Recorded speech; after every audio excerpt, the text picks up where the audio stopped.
Matt Schauf and Jared Small of DraftSharks.com here to define auction for you. What is auction fantasy football? Jared, for starters, it's probably exactly what people think auction is. You're probably familiar, even if you don't know it for fantasy, you probably know auctions in real life. It's where you have something up for bidding, you have a bunch of people bidding on it, and whoever bids the most gets it. Yeah, it's just a different way to disperse players, to pick your fantasy roster, right? Everything is going to be the same as a redraft league in terms of starting lineups and scoring and how the season works. Auction is just a different way to build your team at the start of the season. Yeah, auction almost exclusively refers to the draft. You'll find some variations, but almost always auction, or salary cap as many people call it at this point, refers to the draft that starts that league's season. Now, the big difference between an auction draft and a regular fantasy draft where people are picking is just that. People are taking turns picking players in a snake draft or whatever style format that is. In an auction, you have a shot at every player. You can't get every player because you have a finite amount of money to spend on it, but you can get any player you want. Yep. This is the format where if you want to have Justin Jefferson and Cooper Kupp on the same team, you can do that. If you don't want anybody from round one, if you just want to collect everybody in round three, you can do that. So that is the cool aspect of this. It adds strategy, but it also adds it adds flexibility. Mm-hmm. It gives you lots of different ways to build the team how you want to.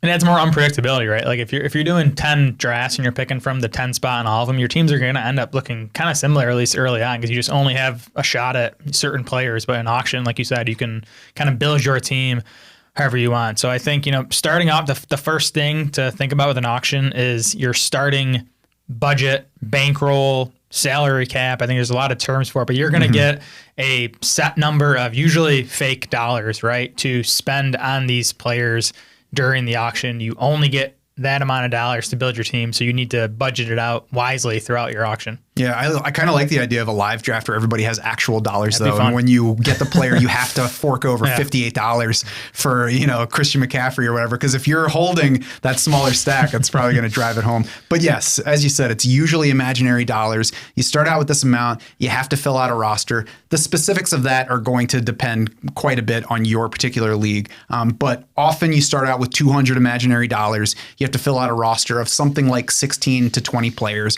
So clearly the specifics there are going to determine exactly what makes sense for spending for each player. But what you need to do is go in with a plan for how much to spend at each position, because everything that you do different from that plan as the draft goes is going to affect what you have available everywhere else.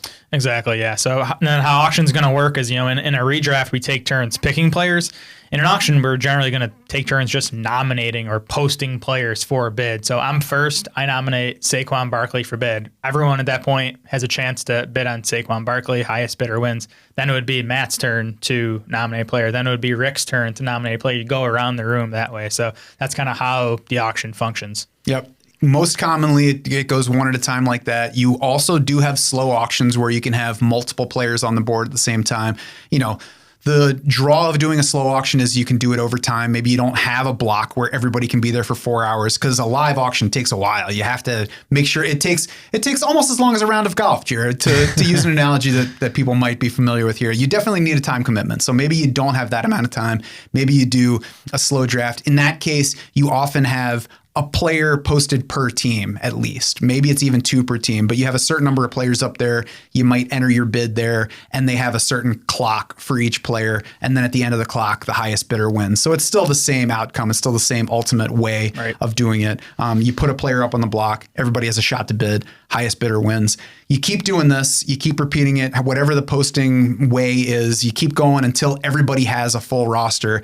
And usually you get to the end of the draft and you have everybody paying $1 per player. And then there's just no bidding. People are like, I get this guy. I get this guy. You still have to take turns. That's just the process for it. If you did it right, you don't want to be a guy that's left with $20 and everyone else in your league has nothing because you did it wrong. But that's you kind of live and you learn with auctions. It definitely takes practice. The more dollars you leave your draft with, the more you did it wrong, for sure. The bidding process, is part of what we were just talking about. But it's just what you would think. A player gets put up. He starts with some amount of money. the next person. Usually they go up in dollar increments. If you want to move things along, you can say, all right, $27 for Saquon Barkley, because I know he's going to be higher than that. So you push it up until, you know, people are done pushing. And then once the last bid is made, that person gets it. Yeah. And if you're doing an auction online, which most tend to be, you know, you'll have the computer system kind of handling this for you. If you're doing it live, you'll definitely need to come up with a system for, you know, how you're going to determine, you know, when a player is officially won. Mm-hmm. Yeah, usually there will be a clock, because you can't just be sitting there while everybody's determining what they're going to do. And you want to be careful not to push up a player just because you want your league mate to pay more for that player. You want to make sure that you would actually like to get a player if you're going to make yourself the highest bidder. And, you know, we can get more into that strategy. Obviously, we said there's lots of strategy involved in auctions. We've got a whole article on the Draft Sharks University section of draftsharks.com about that. So if you do want to learn about bidding strategy, about posting strategy and all that, check that article out. Jared, what's the point of an auction? Why do that instead of the kind of draft that everybody's familiar with who plays fantasy? I think it's just the strategy involved, right? Again, you have more ways to build your team in an auction. I think the example you gave is perfect. If I'm in a redraft and I pull pick 10, I know I'm not getting Justin Jefferson. That's it. I have no chance to get him. But in an auction, I can get Justin Jefferson if I'm willing to pay the most for him. So it's definitely a more just a more strategic way to build your fantasy roster. That's fair. I mean, why should I not get a shot at Justin Jefferson just because I happened, probably through some randomizer, to get the 8th pick? Why should I not get to have Justin Jefferson? Obviously, you're still going to have him on only one team in the league, but everybody gets a chance to say, I don't think he's worth that, or I do think he's worth that, and then build from there. So it's more fun. It's more fair. If you haven't played an auction, I definitely recommend trying one out to at least see. Maybe you're like, oh, this is tedious and I don't want to draft like this. That's fine. But I think you're probably going to enjoy it if you've stuck around to watch this video about it. For sure. If you want to learn more about the auction format and strategies that you can apply to win, check the Draft Sharks University section on draftsharks.com right now.